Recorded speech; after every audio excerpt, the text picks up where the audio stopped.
dijeron qué pensar, nos dijeron qué creer, prometieron seguridad a cambio de obedecer.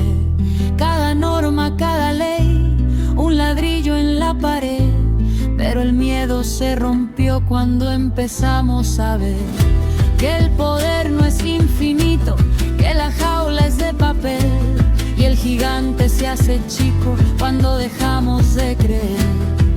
Ya no hay vuelta atrás, la chispa encendió, la historia cambió de lado y no nos van a callar, no nos van a parar. Somos fuego en la oscuridad, no podrán controlar lo que empieza a despertar. La libertad no pide permiso jamás, somos la resistencia, la voz que no se vende, el mundo va a temblar.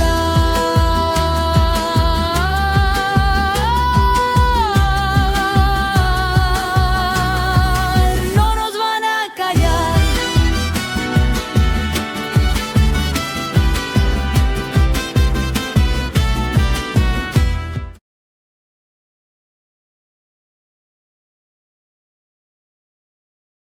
Buenas noches a todos quienes nos están viendo hoy en día. Muchas gracias por compartir una nueva jornada más aquí en La Resistencia. Estamos junto a Emily Rodríguez, Fernando Desahogo Político y quien les habla, Víctor Pérez. Un saludo. Vamos partiendo con Emily. Una presentación. Vamos. Hola a todos, muchas gracias por acompañarnos nuevamente en este programa. Queremos agradecer la sintonía de los programas anteriores, a toda la gente que nos acompaña en los estrenos de los días viernes y también a todos quienes están siguiéndonos en Instagram. Próximamente tendremos otras redes sociales habilitadas, pero por el momento, bueno, agradecer que nos sigan y compartan nuestro contenido si es de su interés. Muchas gracias, Emily. Ya saben, síganos. Tenemos Instagram, ahí denle like a todas nuestras publicaciones, no se lo pierdan, no se pierdan nuestros clips, sigan a Desahogo Político, sigan a la Emily, suben cosas muy, muy interesantes.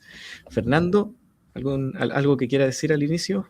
Sí, bueno, contento de nuestro tercer capítulo en este podcast de La Resistencia. También lo invitamos a que vean los capítulos anteriores. En el capítulo 2 estuvimos hablando del Estado, tuvimos un invitado, donde estuvimos ahí, desmenuzamos el Estado, analizamos, criticamos al Estado, y en el primer capítulo estuvimos hablando de la inmoralidad de los impuestos.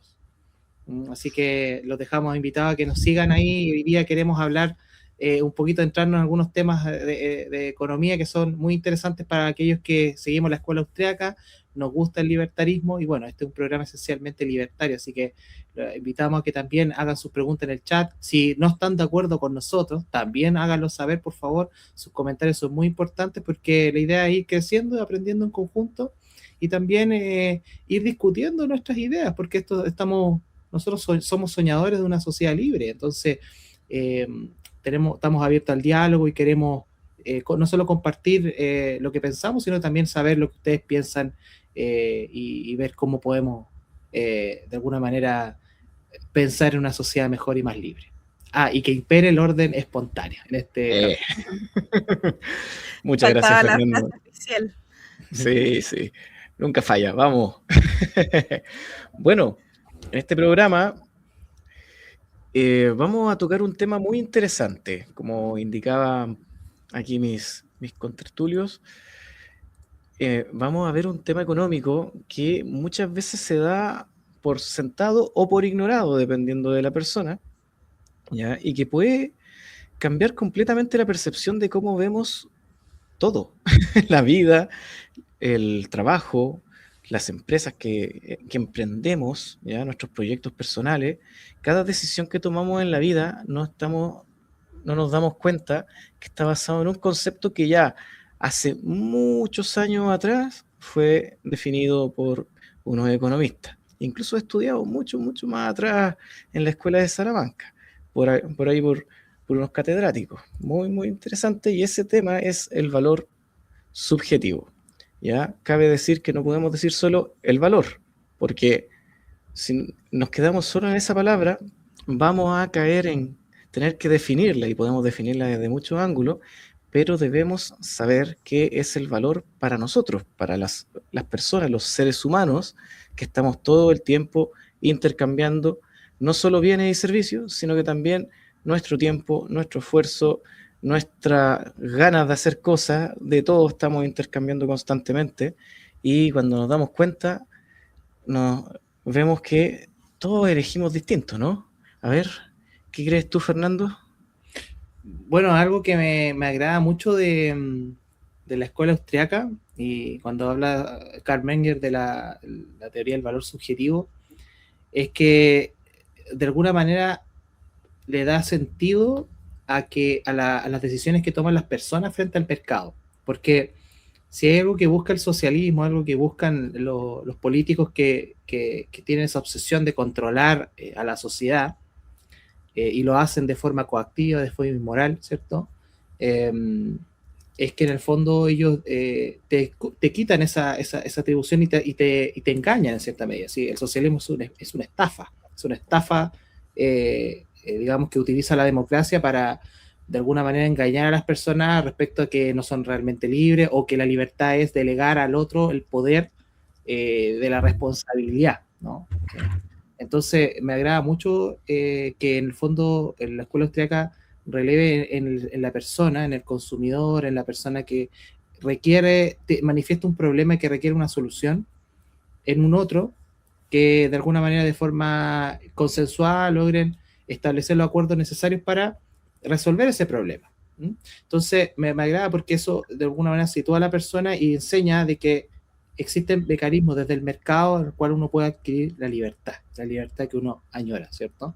Pero eso es ese es como el ideal, ¿no? También se entiende que hay formas para alcanzar, y ahí es donde nosotros hablábamos antes de iniciar el programa del valor del emprendimiento. Entonces, siento que este es un tema muy, muy amplio, pero a mí lo que más me gusta es eso, es como esa invitación a que sí podemos construir una sociedad libre. Y de hecho, no solo eso, sino que existen comunidades donde existe un mercado libre.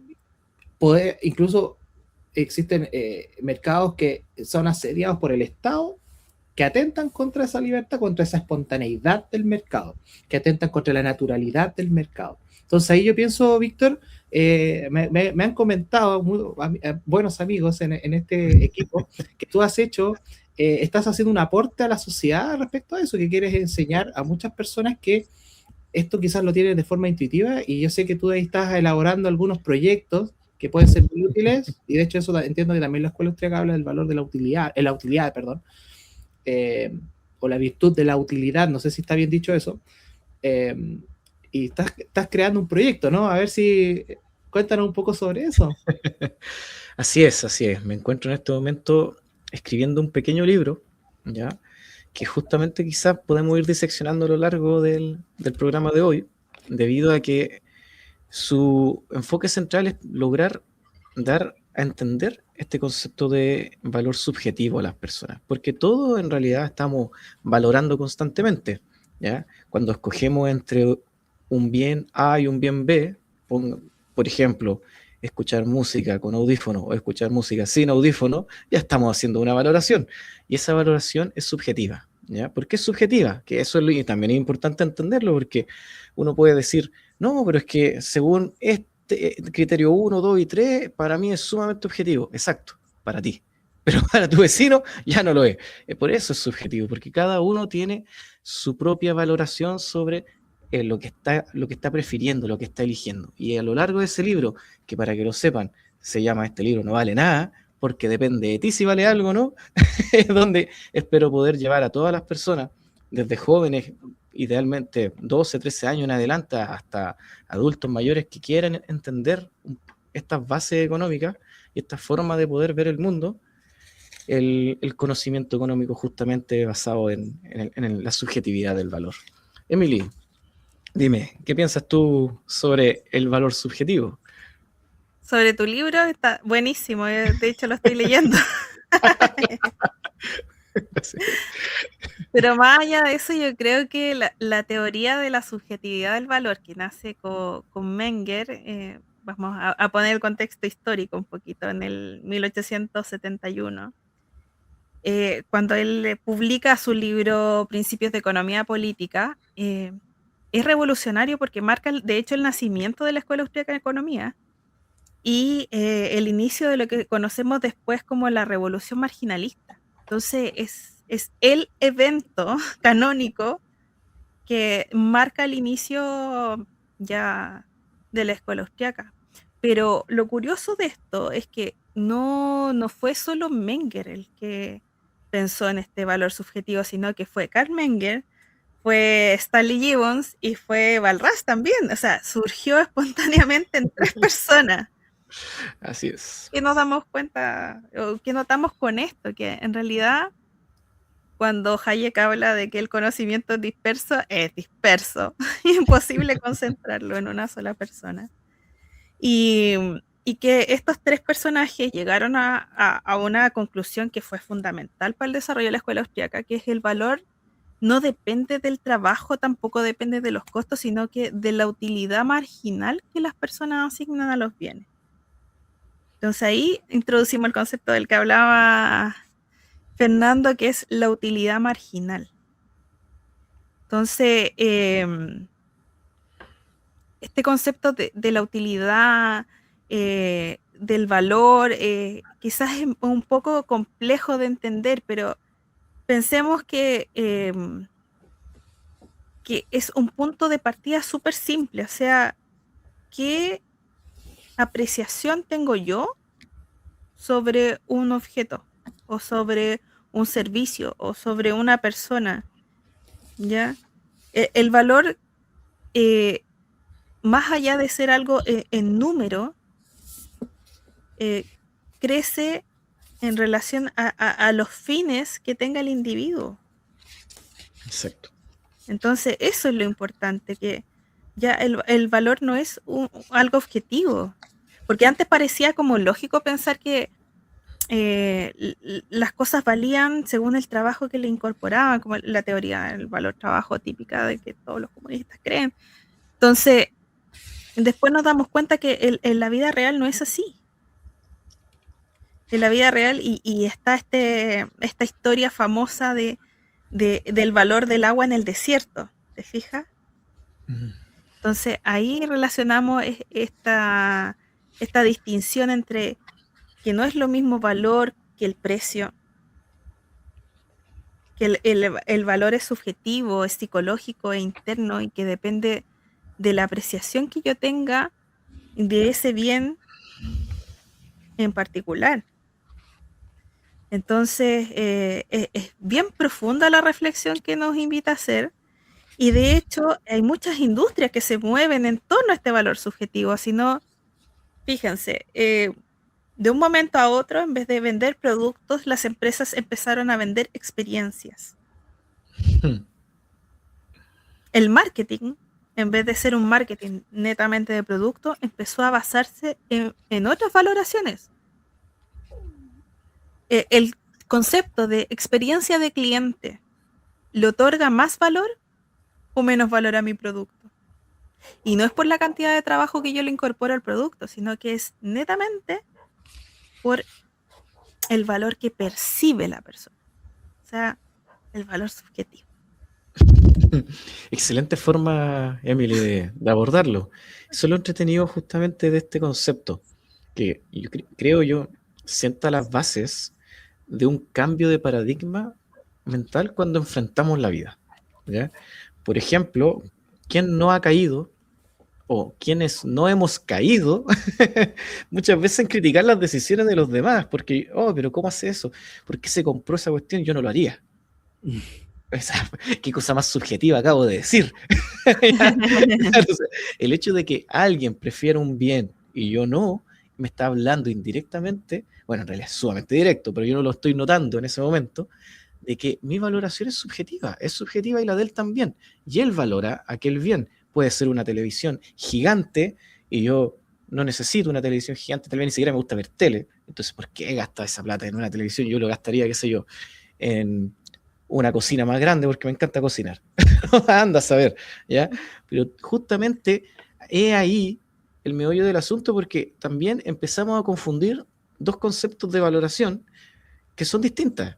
Una cosa es la valoración desde un punto de vista económico, que es el valor subjetivo, y otra cosa es la valoración moral, ¿ya? Y no toda decisión desde ese punto de vista es necesariamente algo bueno o malo moralmente, y tenemos que entender eso porque eso nos ayuda a convivir mejor como personas. Yo no estoy... ¿Por qué tengo que juzgar yo a mi vecino porque se compró tremenda camioneta que va a dar 2 kilómetros por litro si es cuestión de mi vecino que va a usar esa camioneta? Si yo no quiero porque yo quiero ahorrar y es mi objetivo y quizás me compro el auto más económico en este momento, es cosa mía también. O sea, ambas cosas, ninguna es una decisión moral, ¿ya? Porque el valor moral, hay que separarlo muy bien, busca establecer normas, ¿ya? Que es correcto, que es bueno, desde el bien y el mal, pero la valoración económica que hacemos todo el tiempo cuando estamos decidiendo, cuando estamos actuando, cuando queremos comprar, cuando queremos pasar tiempo con alguien, es una decisión subjetiva. Entonces, si yo tengo que ir a estudiar y prefiero quedarme durmiendo en la cama, es porque valoré más quedarme durmiendo en la cama que ir a estudiar. Entonces, y esas son valoraciones que hacemos siempre, que hemos hecho desde pequeños y no estamos conscientes de que las estamos haciendo. Fernando, ¿qué piensas al respecto de lo que acabo de decir? Que siento que es como elemental. De hecho, siento que lo que ustedes mencionan nos invita como a preguntarnos qué es lo que valoramos en la vida nosotros. Yo pienso que esa es la invitación que hace la escuela austriaca. Y de hecho, por eso la escuela austriaca no es querida o es muy criticada por personas que son demasiado consumistas y demasiado materialistas. Porque en el fondo los materialistas, las personas consumistas tienen un problema de alguna manera como de que no logran saciar. Yo pienso que está asociado como a un hedonismo en el fondo. De hecho, como ese que tú no logras saciar el placer, el deseo. Entonces, como tú entiendes desde este marco económico o marco teórico que hay una escasez, existe un límite, que es el problema de estas otras escuelas que critican a la escuela austriaca, que como que pareciera ser que para ellos no existen límites, sino que la billetera se puede estirar y si no imprimamos billetes, si no endeudemos el Estado, ¿sí? Entonces, como eso, digamos, nos invita a no ser materialistas, por lo tanto, aprendemos a valorar cosas que para otras personas que están bajo esta enfermedad del consumo, no le hace sentido. Entonces, de hecho, por eso pienso que es tan importante enseñar esto, porque las personas que han aprendido es como lo que dice Antonio Escotado respecto a la riqueza. La riqueza es cuando tú das las gracias, la riqueza es cuando tú dices, eres respetuoso con el prójimo, y ojo, eres respetuoso también con la persona que piensa distinto a ti, y agradeces cuando eres honesto. Esos son valores que construyen una sociedad rica, como parafraseando a Escotado, no lo hice textualmente así, pero es como una reflexión a raíz de eso, ¿no? Y bueno, la escuela austríaca habla de lo mismo. Por eso muchos economistas austriacos son personas muy sencillas, personas sencillas que entienden aquello, qué es lo que valoran ellos. Valoran el hecho de compartir el conocimiento y que existan personas que deseen aprender y luego utilicen eso para crear algo más. Y por eso es tan valioso, pienso yo, que yo he aprendido esto en la vida, que no hay nada más valioso, por ejemplo, que este mismo espacio. Yo pienso que, por ejemplo, a lo mejor este espacio, a lo mejor estamos empezando, tenemos poquitas visualizaciones, poquitos seguidores, pero el contenido que hablamos tiene tanto valor porque al final esto es lo que construye trascendencia, legado. O sea, ¿qué nos unió? ¿Qué nos unió hoy acá? Ideas que nos hacen sentido. Eso es el valor. Yo pienso que ahí está la riqueza. La riqueza, y si junto con eso podemos crear dinero, ganar dinero, fantástico.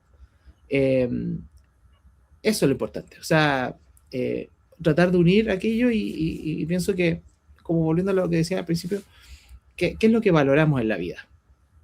¿Qué es? Yo pienso que ahí tenemos harto que aprender de la escuela austriaca. No sé qué les parece, Emily o Víctor.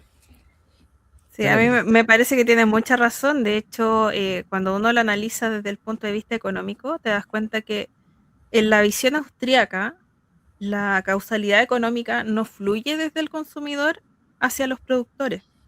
O sea, perdón, fluye desde el consumidor hacia los productores, no desde el productor hacia el consumidor. Entonces, son las empresas las que intentan anticipar este valor, ¿ya? No lo crean de por sí, ¿ya? Entonces, uno como emprendedor, ¿qué tiene que hacer? Tratar de anticiparse a las preferencias o a las elecciones de las personas. Y solo así tú puedes trabajar como un intérprete de estas preferencias humanas futuras, y si aciertas, obtienes ganancias. Pero si te equivocas, tienes pérdidas. Si no, sería súper fácil poner negocio. Entonces, tiene mucho sentido lo que tú dices. Entonces, yo creo que la ganancia de un empresario no es explotación, tampoco es que sea parte del azar o un privilegio, sino que es netamente la recompensa por entender mejor lo que el otro valoraba o las valoraciones de las personas. Entonces, yo creo que ahí destruimos un poco el argumento, o sea, no lo destruimos un poco, lo destruimos completamente el argumento marxista. Y ahí entendemos que finalmente el valor no se puede medir ni planificarse centralmente, porque al final cada individuo tiene un conocimiento único sobre sus preferencias, sobre las circunstancias de vida, sobre sus prioridades, y ese conocimiento que está disperso en millones de mentes y millones de personas cambia constantemente. Entonces tú como empresario tienes el deber de anticiparte a esas preferencias y ofrecerle al final al público un bien o servicio que sea valorado, ¿ya? Entonces esa es la forma que nosotros tenemos de generar valor, no explotando al trabajador como dicen los otros. Entonces yo creo que acá, no sé, hay otras corrientes como el marxismo, por ejemplo, que se basan en conceptos totalmente erróneos de cómo funciona el mundo. Y la teoría austríaca logra visualizarlo de una forma súper limpia, súper concreta. Y ese mismo tema de ser tan concreto le molesta quizás a algunos otros economistas, donde dicen, que este análisis es, a ver, nos dicen que pseudociencia, prácticamente la Escuela Austríaca de Economía no tiene nada que ver. Lo que pasa es que la Escuela Austríaca de Economía se para en los pies del análisis social y empieza a hacer un estudio como ciencias sociales, no como ciencias naturales. Y de ahí parte su análisis y ocupa la matemática y todo lo demás, pero como auxiliar para fundamentar lo que está proponiendo. No es que un economista austríaco nunca jamás ocupe una fórmula, eso es falso. Pero claro, hay miles de conceptos equivocados, y instancias como esta nos da la posibilidad de mostrarle al público que en realidad la Escuela Austríaca de Economía está 100% centrada en la acción humana y en las decisiones que tomamos todos los días, y en cómo ese conocimiento disperso logra a veces concretarse en un nuevo producto o un nuevo servicio que sale al mercado. Justamente, Emily, eso es, creo que, lo bonito de esta visión y de partir del tema que estamos colocando en el punto medio de la mesa. Cuando nosotros entendemos, por ejemplo, en Mises habla de que la economía es la esencia de la acción humana, porque encuentra que el concepto económico que se manejaba constantemente era muy limitado. La mayoría de las escuelas económicas hablaban de economía como simplemente el tema monetario, ¿ya? Una decisión económica era dinero, nada más.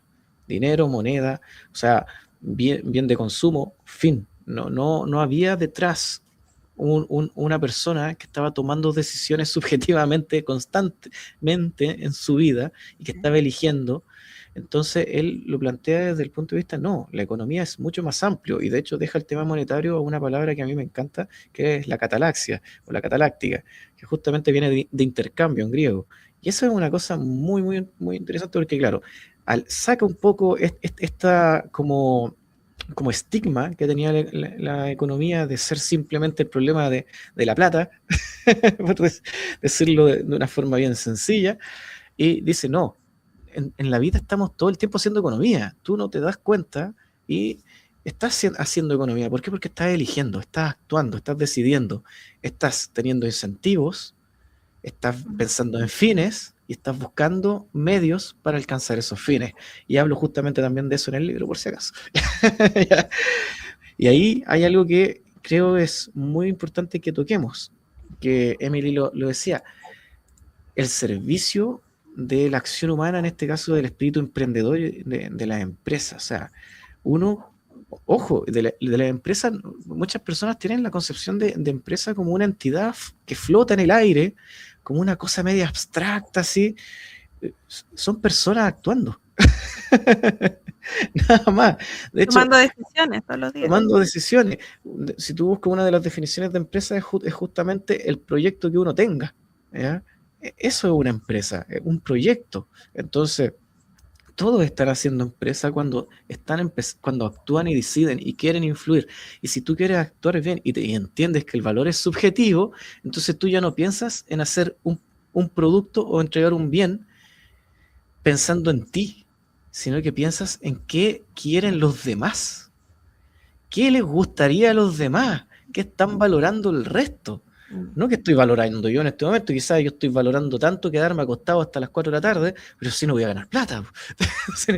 Y ahí viene una lógica muy entretenida, porque en el momento en que comprendo la subjetividad del valor y comprendo que lo que me gusta a mí no necesariamente le gusta al otro, puedo servir al otro entendiendo lo que le gusta.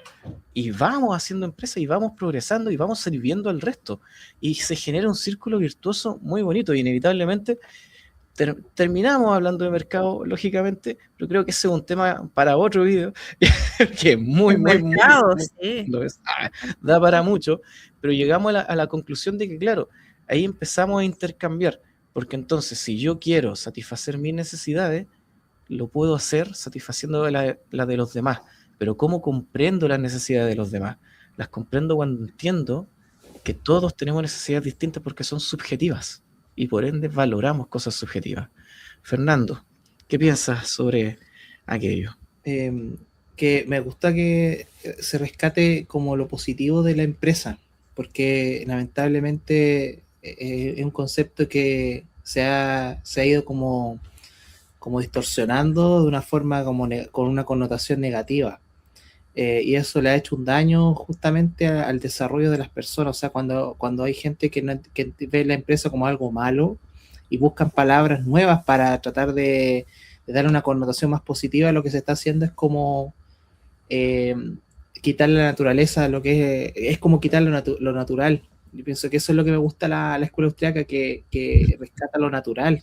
Tenemos que ir a la esencia del ser humano. Eso es lo importante. Entonces, todas estas posturas que son contrarias a la escuela austríaca son artificiales, buscan hacer intervenciones artificiales al mercado. Y claramente, de hecho, hay un libro también que explica sobre eso, por qué fracasan los países cuando hablan de las políticas extractivas. Es eso, en el fondo, cuando atentan contra la destrucción creativa, que también es un concepto que nace en la escuela austríaca, esto de que esta capacidad que tiene el ser humano de que de alguna manera puede crear, pero crear no es un proceso fácil, porque requiere muchas veces también esto de como que tienes que quitar algunos elementos que pueden ser incómodos, ¿no? Pueden ser, que perturban el entorno, y por eso muchas veces la innovación es un ejercicio que demanda mucha energía, que requiere mucho carácter del emprendedor, ¿no? De la persona que innova, pero que puede entregar un gran desarrollo al entorno. Entonces, me agrada mucho, y eso también es algo que nos da el profesor Jesús Huerta de Soto, de como que reivindica el valor de la empresa, la función empresarial.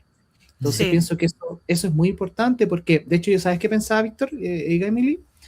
Yo pensaba que, porque el libertarismo y bueno, la escuela austríaca también es muy proprietarista, protege la propiedad privada, porque sin eso no hay libertad, no hay desarrollo, no hay nada.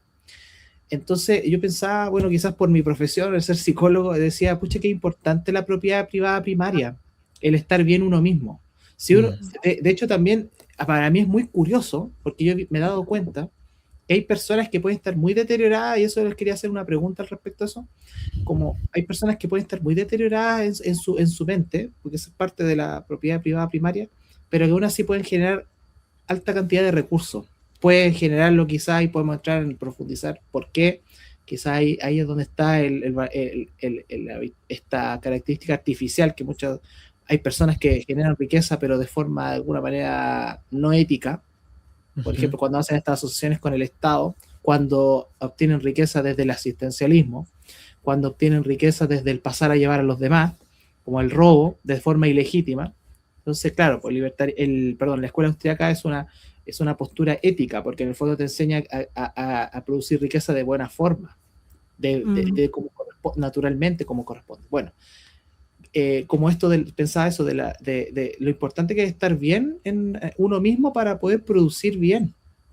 Sí. Entonces, eso pensaba, no sé qué opinas, Víctor. No, totalmente de acuerdo. De hecho, algo que muchas veces se pasa por alto, y que de hecho tú lo decías muy bien, es el cuidarse a uno mismo, el valorarse a uno mismo y el desarrollarse uno mismo. O sea, somos nuestra primera empresa, ¿ya? Y luego nuestra familia es nuestra primera empresa ya ampliada. Entonces, de cuidarnos y poder ser mejores personas nos permite servir mejor y a la vez poder recibir mejor los servicios que nos entregan. O sea, en el momento en que mira, sirviendo como ejemplo, que yo vaya y me atiendan en un lugar, en el mall, por ejemplo, y esa persona me habla y yo la trate bien, mejoramos completamente y en ese momento el sistema de intercambio que hay en el mercado. O sea, ya lo hicimos funcionar muy bien. En el momento en que yo soy un pesado, y sí, generalmente lo puedo ser. No, pero qué importante. Depende del momento. Depende de tu grado de cortisol. Claro. En el organismo. Si yo le trato mal, por ejemplo, estamos empezando a romper este sistema que funciona muy bien, es muy eficiente, porque cuando esa persona me sirve a mí, y yo tengo que entender que en algún momento yo también le sirvo. De hecho, en ese momento también le estoy devolviendo de alguna manera el servicio, ¿ya? Con un buen trato. Estamos intercambiando nuestro tiempo, estamos intercambiando recursos, estamos intercambiando. Entonces, aquello nos vuelve inevitablemente mejores personas y por ende una mejor sociedad. Si la sociedad mejora cuando somos mejores personas. Y para eso, entender el valor de las personas, ¿ya? Entender que podemos valorar más allá de lo que se puede comprar, ¿ya? Y que por eso el valor no puede ser medido. Ojo, ahí podemos hablar también de la diferencia que tiene con el precio. No confundamos el valor con el precio. No existen, como decía Mises, no existen unidades de valor. Por ejemplo, Emily, si yo te hago una pregunta, ¿cuánto valora tú a tus hijos? Dame un número. Infinito. Sí, no podemos, ¿no? Exacto. Hay una escena de Iron Man, de los Avengers, no sé si se acuerdan, cuando la hija de Tony Stark le dice te amo, ¿no? Y le pone un número, pero es con una mente de un niño. O sea, hacerlo parece ser que es un ejercicio infantil, ¿no? Exacto. El darle ese... El tratar de tal cual, de apreciar en términos de precio, ¿ya? El valor que podemos colocar a las cosas o a todo en realidad, porque justamente al ser subjetivo, volvemos a lo mismo, si esto es inevitable, como Thanos. Claro. Es que no vamos de hecho no llegamos obviamente a un consenso en ese aspecto como personas cuando valoramos algo, porque para mí yo puedo tener, qué sé yo, un pañuelo que me haya regalado mi padre cuando tenía 5 años y la cuestión está vieja, hecha pedazo, y para mí valor sentimental. Exacto, invaluable. Si es y otra persona puede tener un Picasso original que mucha gente sabe que es muy valioso porque es muy distinto, y yo no estoy ni ahí con comprarme un Picasso original, prefiero un Van Gogh. Oye, pero qué importante, es muy importante lo que acabamos de hablar, chiquillos. Porque es crucial, de hecho, en términos económicos, la distinción entre el valor y el precio. No, totalmente. Porque ya, como decíamos, el valor subjetivo, psicológico, interno, pero el precio es el resultado de un encuentro entre dos valoraciones subjetivas. Exacto. Entonces, hablábamos recién del tema del intercambio voluntario, y entonces el intercambio voluntario solo ocurre cuando ambas partes esperan mejorar su situación. No ocurre de otra forma. Entonces, el comprador, por un lado, valora más el bien que el dinero que entrega, y ahí hay dos valoraciones subjetivas. Y por el otro lado, el vendedor valora más el dinero que el bien que cede. Es un win-win. Claro. Sí, eso es Entonces, lo el fantástico. mercado, lejos de ser un juego de suma cero, como lo han intentado poner muchos otros de Econochanta, es un proceso de cooperación donde todos ganan. O sea, de hecho, ambas partes ganan. Exacto. Por eso es sumamente importante lo que se acaba de hablar ahora, o sea, en términos económicos, es la base para entender el tema de la diferencia entre el precio y el valor. Sí. Justamente, Emily, una de las gracias que ocurre cuando intercambiamos, ¿ya? Y eso es lo que a mí me gusta, la definición de mercado, por ejemplo, como proceso, ¿ya? Que es un proceso dinámico, ojo, dinámico, espontáneo, ¿ya? Porque surge en el momento en que yo me encuentro con alguien y vamos a intercambiar. Surge ahí, ¿ya? Y en donde, ¿qué pasa? Influye, ¿qué cosa? La acción humana y el intercambio voluntario. Voluntario, si hay una coerción ya no podemos estar hablando justamente de ese proceso, porque me están obligando. Yo voluntariamente decido, por ejemplo, con Fernando, pagarle a él, ¿ya?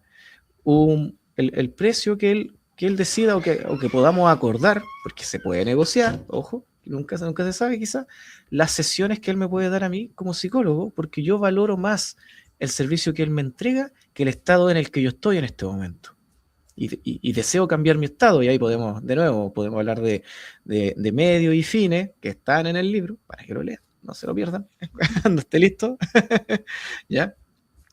¿Y por qué? Porque entonces yo gano, genial, satisfago lo que quería, pero Fernando también gana, él no está perdiendo el tiempo, no está perdiendo dinero, no está perdiendo esfuerzo, no, para nada, él también gana y él de esa manera también puede seguir satisfaciendo otros fines. ¿Por qué? Porque logramos intercambiar, logramos hacer ese proceso de mercado. Ese proceso de mercado, cuando surge de forma espontánea y voluntaria, es maravilloso, soluciona la vida de todas las personas, de todas las personas. Incluso si yo no quiero solucionarle la vida a las personas. Eso es lo fantástico. Hasta incluso así puedes tener utilidades. Exacto. Si el panadero en la mañana, a las 5 de la mañana, o quizá antes se levanta para preparar pan, porque él valora lo que le van a entregar a cambio de ese pan. Y valora más hacer eso que seguir durmiendo hasta tarde.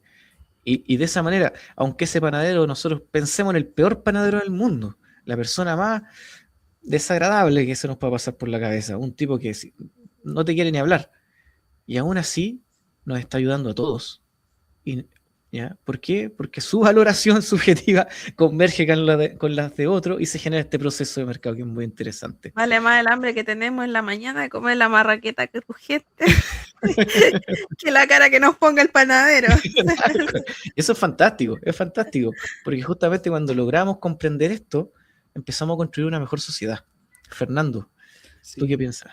Sí, estaba pensando que, pucha, qué importante esto que estamos hablando, por ejemplo, tomando, o sea, ¿por qué es importante aprender la escuela austríaca en Chile en estos momentos donde tenemos una crisis de empleabilidad? O sea, sabemos que hay muchos profesionales que estudiaron una carrera con un sueño, con un proyecto de vida que se frustra porque encuentran que no hay un campo laboral para lo que fueron formados y tienen que reinventarse. Entonces, una parte esencial de esta reinvención es entender cómo funciona el mercado. Entonces, todo lo que estamos hablando son elementos esenciales para entender el mercado y poder subsistir. Entonces, si logramos entender la valoración de las personas que podemos resolver problemas para así subsistir, ganar dinero, ¿ya? De alguna manera eso es lo que genera esta reinvención. Entonces yo pensaba en varias cosas, pensaba desde esta crisis que genera el Estado con sus políticas de crear profesionales en un mercado que no los necesita, que eso es lo que ocurre actualmente en Chile y en otros países. Y bueno, y que personas logren intuitivamente, por ejemplo, reinventarse y tienen que cambiar su rumbo, pero también hay personas que no lo logran o que están en un proceso muy complejo. Yo pensaba en aquellos que se mantienen en este sistema. Yo he trabajado mucho tiempo en educación, entonces se sabe que en educación hay personas que están ahí no por una vocación, sino porque estudiaron por distintas circunstancias y se dan cuenta de que no es lo que quieren, pero en el fondo tienen que actuar de una manera para cuidar ese trabajo, porque tienen un miedo de que no saben qué hacer si no es más que eso, que educar, pero no son felices. Entonces hay personas, por ejemplo, como tú señalabas, el panadero, o personas que hacen oficios que son tan elementales, que a veces lo hacen con gusto, como cuando Chile tiene como esa gracia de que el pan es bueno en Chile, tú donde vas y compras, es muy raro encontrar un lugar que vendan pan malo, porque si no, no existe ese lugar. El pan es bueno, el vino es bueno, tenemos tantas cosas buenas en este país. Pero particularmente el pan, o ahora que se están popularizando tanto a nivel internacional los completos, yo soy fanático de los completos, como que les va bien esos lugares, o las comidas en general, los lugares que venden comida. Bueno, pensaba eso como que hay personas que caen en esto, volviendo con el tema de educación, que ganan dinero pero que son tan infelices, entonces al final ahí tú te das cuenta que esas personas no valoran, ¿qué valoran? Valoran, y es muy triste, valoran el ganar dinero para algún fin, no sé, que es su propia vida, porque se genera un daño muy grande a sí mismo. Y por eso vuelvo a lo que hablaba antes de esto de la propiedad privada primaria. Y bueno, y hay profesores que salen porque no tienen incentivos para mantener su sistema muy hostil que estamos viendo en Chile, con todos los casos de violencia escolar, en fin. Entonces se retiran porque dicen, no, yo quiero estar bien. Entonces valoran su vida, valoran su integridad y se reinventan. En el sector de la salud. También está ocurriendo eso mismo, de hecho después de la pandemia. Entonces, escucha que es importante lo que estamos aprendiendo, porque lo que estamos hablando, porque todo esto son bases para lograr subsistir hasta el mercado, que muchas veces el mercado es rudo, pero hay que enfrentarlo y hay que subsistir a él, y podemos ganar mucho de él también. Exactamente, sí. Emily, por ejemplo, tú has hecho harto emprendimiento. Entonces, ¿qué conclusión has logrado, por ejemplo, obtener de eso al tener que reinventar o inventar distintas empresas que a veces puede que vayan de la mano, a veces puede que no, pero te ha ido conociendo justamente distintas valoraciones de distintas personas? Cuéntame, ¿cuál es tu experiencia en ese aspecto? Mi conclusión, muy sincera, es que la escuela austríaca me ayudó a comprender que la única forma de ganar dinero en esta vida es resolverle un problema al prójimo. Si tú no eres capaz de resolverle un problema al prójimo, estás frito, vas a quebrar. Fantástico. De hecho, vamos a quiero justamente tomar eso y llevarlo a temas que las personas de repente, y para que saquemos un poco el sesgo, ¿ya? Porque yo también lo tuve. Quiero que la gente sepa, yo también lo tuve. De repente de esto de el ganar dinero, del lucrar, ya como si fuese una maldad, así como, oye Emily, mira, yo soy médico, te voy a atender, pero te va a costar 20 luquitas. Así como que, o sea, ¿por qué tenemos ese miedo? Si al fin y al cabo ese dinero está siendo de intermediario simplemente en el intercambio que estamos haciendo. Si no fuese dinero serían piedra o quién sabe, un montón de otras cosas. Antes se ocupaba trigo. Exacto. Se ocupaba el oro, se ocupaba la plata. Porque lo que estamos haciendo es hacer un intercambio de algo. Y ambas partes entendemos que hay algo justo detrás, ¿ya? Porque, ¿qué es eso justo? Es que cuando yo te entrego algo, tú me das algo a cambio. Sí.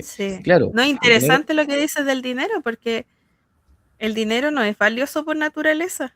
No. Es porque nosotros le entregamos el valor a esa moneda. Sí. Nosotros podríamos usar chapitas de Coca-Cola. Claro, intercambiar con... Oye, el dinero del Monopoly. ¿Mm? También. Podría ser. De hecho, Con mi actualmente hijo yo es creo que súper valioso el Monopoly, el dinero del Monopoly. el dinero del Monopoly creo que no va muy lejos de ser tan valioso como muchas otras monedas a nivel Ya mundial. sí, sí.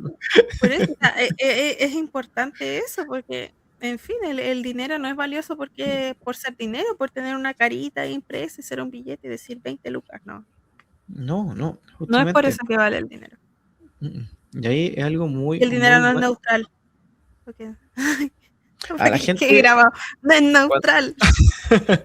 hay gente cuando estudia una carrera, y esto para si hay gente joven que nos ve y lo sepan que cuando ustedes obtengan esos conocimientos, no solo sirve para hacer el trabajo que ustedes piensan que pueden hacer. Ustedes pueden hacer mucho más con ese conocimiento, pueden servir a otras personas de distintas formas que no lo vas a aprender necesariamente en la universidad, lo vas a tener que encontrar por tu cuenta, descubriendo, ¿ya? Que eso justamente es lo que habla mucho Mise y también Jesús Huerta de Soto, que es ese espíritu emprendedor de poder descubrir las necesidades que hay, de poder, y ese espíritu nos lleva a poner empresa, ¿ya? Entonces, algo, por ejemplo, en un área que puede ser muy específica de estudio, o sea, yo, por ejemplo, soy de pregrado, soy tecnólogo médico, me podría imaginar que lo único que yo voy a hacer es salir y trabajar en un hospital o una clínica. Y me muero ahí, no puedo hacer nada más. Pero si yo tomo los conocimientos que tengo, ¿qué puedo hacer con eso? ¿Cómo le puedo servir a alguien más? O sea, ¿solo sé operar equipos y realizar exámenes? O tal vez puedo ayudar a personas, a mis amigos, a mi familia, a qué examen es más eficiente para ellos, para poder guiarlos, poder entregarle información. Tal vez puedo poner mi propio centro en un lugar en donde no se demanda, pero no hay acceso, y puedo yo ir y levantar capital y partir de a poco. Sí. Lo interesante de emprender es que el mejor día para empezar es hoy. Y el segundo mejor día para empezar, o sea, el mejor día, disculpen, para empezar era ayer. Y el segundo mejor es hoy. Así de simple. ¿Ya? Y no necesitas 20.000 millones, ni necesitas la planificación más grande. Necesitas empezar, ¿ya? Y si quieres reducir tu riesgo, empieza de a poquito, una escalera, paso a paso, paso a paso. Si de repente tienes un capital limitado, anda de a poco, anda de a poco. Y anda descubriendo cuáles son las necesidades de las personas, porque van a Sí, valorar cosas, sí, van a valorar cosas que no sabías que son valiosas. Emily, ¿querías decir algo? Dale, dale. Sí, sí. no, te estaba confirmando lo que tú estás diciendo. De hecho, cuando hablamos en la teoría empresarial, hablamos del producto mínimo viable y el producto mínimo viable a veces no está dado por lo que se te ocurrió. Tú lo vas descubriendo. Tal cual. Exacto. Y de hecho hay un concepto que se llama Product Market Fit, que es el producto que encaja en tu mercado. Y eso tampoco hay una fórmula para tenerlo. Es un descubrimiento. Entonces, estos conceptos después podemos quizás hacer otro programa para profundizarlos más, porque creo que son súper interesantes.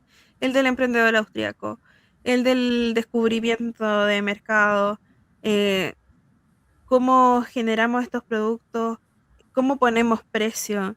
Es todo un ensayo y error. Yo vi empresas donde habían ingenieros en precio y aún así no lograban levantar las utilidades, pero ya no era un problema de gestión administrativa. El problema es que tienen el concepto del precio acá, pero erróneo. Exacto. Erróneo. El precio te lo pone la gente, te lo pone el cliente. No lo pones tú porque se te ocurrió. Tú puedes ver tus costos, pero tus costos se tienen que ajustar al precio que está dispuesto a pagar el otro. O sea, ahí hablamos de otro principio más, Ahí que tenemos creo que por rato. ahí lo explicaron también en Imputación de Menger. No sé, ahí vamos.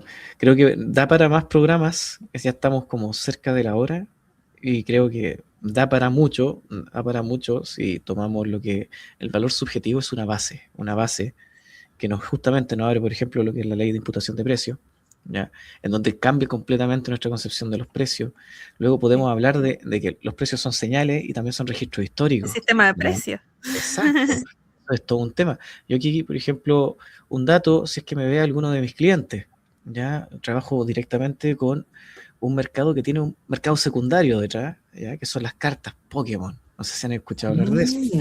Uy, pero Oye, es no pasan de moda, ¿ah? No, es Oye, increíble. Oye, pero de loco. destruiste No, ahí completamente la teoría del valor trabajo marxista con No, las cartas o Pokémon. sea, po.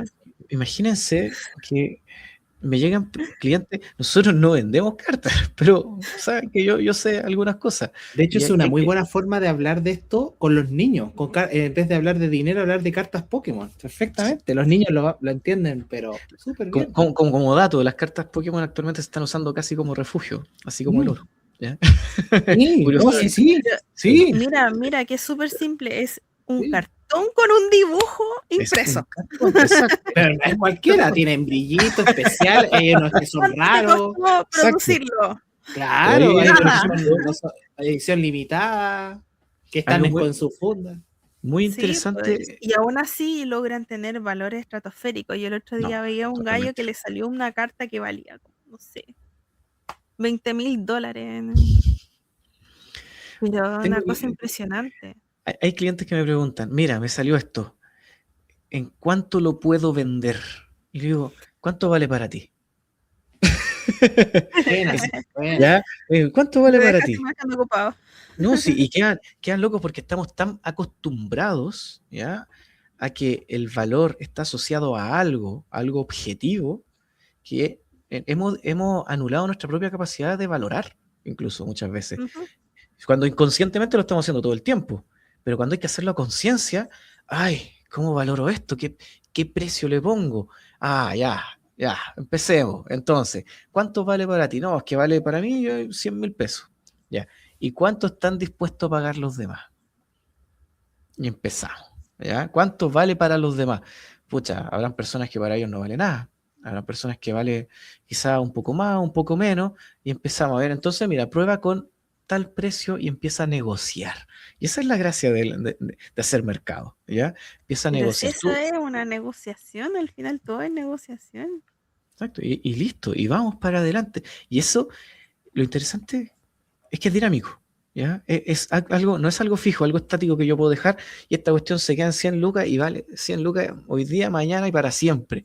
No, si el día de mañana pues ya nadie más lo quiere, ya no tiene su precio cero, o se vuelve tan estratosférico que el precio se dispara, ¿ya? Y se vuelve tan valioso para muchas personas que por ende ese aumento de la demanda, y ahí después podemos hablar de oferta, demanda, ¿ya? Un montón de cosas en las cuales podemos profundizar, que va a poder captar mejor, y ahí por eso los precios son un cúmulo de valoraciones subjetivas, ¿ya? Porque va a ir captando, mientras más personas empiezan a querer ese bien, para dónde va la cuestión, para dónde apunta el precio, ¿ya? Y eso es muy, muy, muy interesante de ir entendiendo y que aclara demasiadas cosas en la vida y en el camino de las personas. De verdad que ayuda a tomar decisiones, totalmente ayuda a tomar mejores decisiones. Nos volvemos conscientes de lo que estamos haciendo todo el tiempo. Así es. Sí. Pero bueno, ya estamos terminando, si no nos vamos a ir, pero aquí podemos estar horas. Sin Vamos a ningún hablar problema. como de 10 horas explicando la escuela austríaca y los precios y el mercado. Exacto. Así que, Fernando, ¿quieres partir con tu cierre? Adelante, por favor. Ok. No, agradecer el capítulo. Pienso que abrió demasiadas preguntas que son muy interesantes. Una pregunta que obviamente no alcanzamos a responder, pero que pensaba mientras lo escuchaba atentamente era, ¿y cuáles serían porque hablábamos de la empresa, la función empresarial también, y cuáles serían las características para cuando uno decida asociarse en una empresa o tener socios? Pienso que es una pregunta que sería interesante responder desde todo esto que hemos hablado. Y bueno, quizá respecto al valor de la persona, quizá algunos puntos, el tener a ciertas afinidades, que lo que decía Emily es una exploración. Por eso hay empresas que fracasan, ¿no? Y es parte del aprendizaje. Agradecer este capítulo a ustedes, chiquillos, que de verdad es un honor y un gusto tan grande escucharlo, aprender. Me siento un aprendiz escuchándolo. Y bueno, recomendaciones de libros también.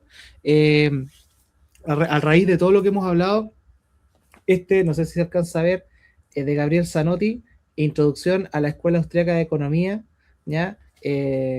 Me parece que está en la librería Chema este libro, o si no está por internet. Creo que parece que lo traje de Busca Libre, siempre están estos libros ahí. Y bueno, este es un libro que siempre he recomendado varias veces, pero sobre todo lo que es el glosario de Víctor Espinosa, Principios Modernos de Economía del Desarrollo, que se ve ahí, no lo quiere mostrar ahí sí. Sí. Saludos a nuestro profe Víctor. Pero particularmente el glosario, porque es un libro bastante grueso, pero ahí se pueden encontrar algunas definiciones de las que hemos hablado hoy día en el capítulo. Así que eso, gracias y nos vemos en un próximo capítulo. Muchas gracias, Fernando. Emily, adelante, por favor. Bueno, yo quiero hacer una recapitulación de todo lo que vimos hoy, porque vimos tantas cosas. Perdón si estuvimos un poquito desordenados, pero es que en realidad van saliendo temas y uno los va agarrando así. Y bueno, somos dispersos. Perdón. El déficit atencional, dicen por ahí.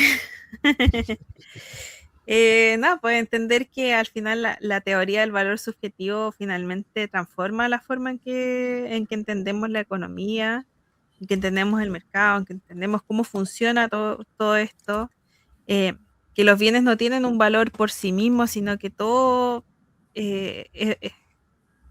depende de la valoración que tenga la persona sobre ese bien, que el dinero no por sí mismo no vale, sino que vale lo que nosotros le otorgamos como valor.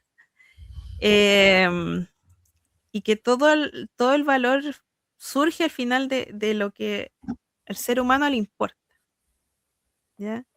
Entonces, finalmente la economía deja de ser un estudio de los objetos, ¿ya? Y pasa a ser el estudio netamente de la acción humana.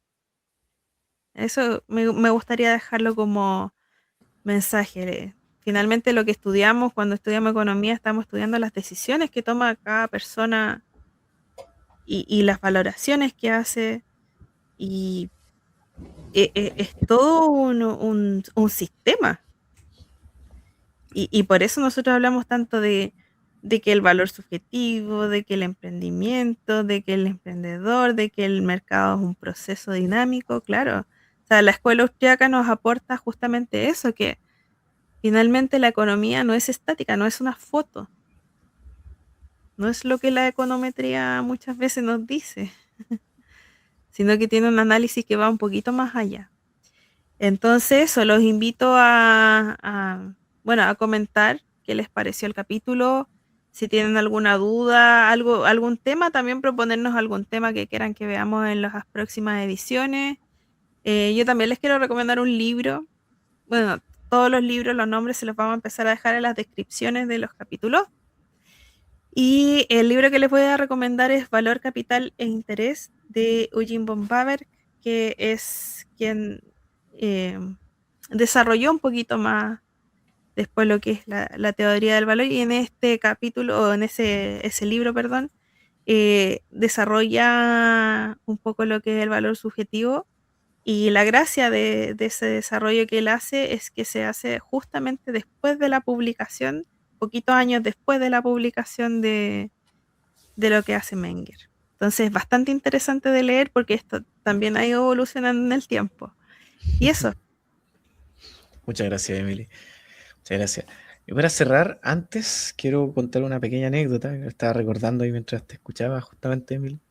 Me acuerdo cuando estaba estudiando economía en el máster, y en una clase, justamente, el profe decía, bueno, entonces podemos ver los flujos futuros de caja, calcular los WACC, tal vez sacar ROE de esta inversión para saber si este es un buen proyecto, y de esta manera calculamos cuánto vale la empresa, y podemos un montón de formas, y pregunta al final, entonces, ¿cuánto vale la empresa?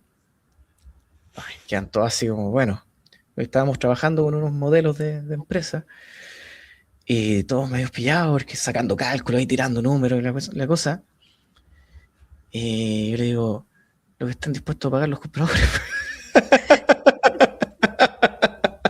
Se ríe. Me dice, sí, es verdad. Nosotros, el profe dice, mi formación en ese campo era principalmente de Chicago, pero el profe bien, con hartos cariños hacia la escuela austriaca, que hoy en día ya estoy más inserto en la escuela austriaca, y que justamente era exacto, me decía, nosotros podemos hacer todos estos cálculos, que es para poder presentar un proyecto, pero no tenemos idea si ese proyecto realmente es valorado o no por los demás, porque tenemos que saber qué quieren los demás. O sea, Claro. y no sé, yo puedo pedir 100, pero a mí me pueden ofrecer 20. Entonces, ahí la valoración, de nuevo, hay que tenerla en cuenta. El valor es subjetivo, ¿ya? Es una cosa que se viene, ya no es algo de ahora, lo sabemos hace tiempo. Covarrubia lo veía siglos antes que Menger ya hablaba de eso en la escuela de Salamanca, y es increíble porque vamos tomando conciencia y vamos tomando mejores decisiones también. Y después vamos ayudando a los demás a tomar más conciencia al respecto.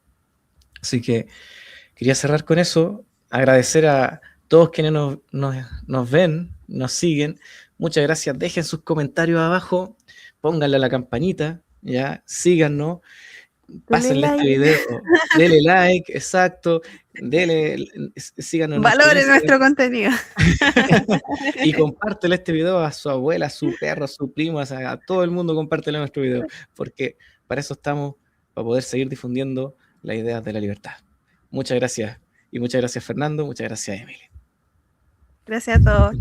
Que Chao. estén muy bien, chao.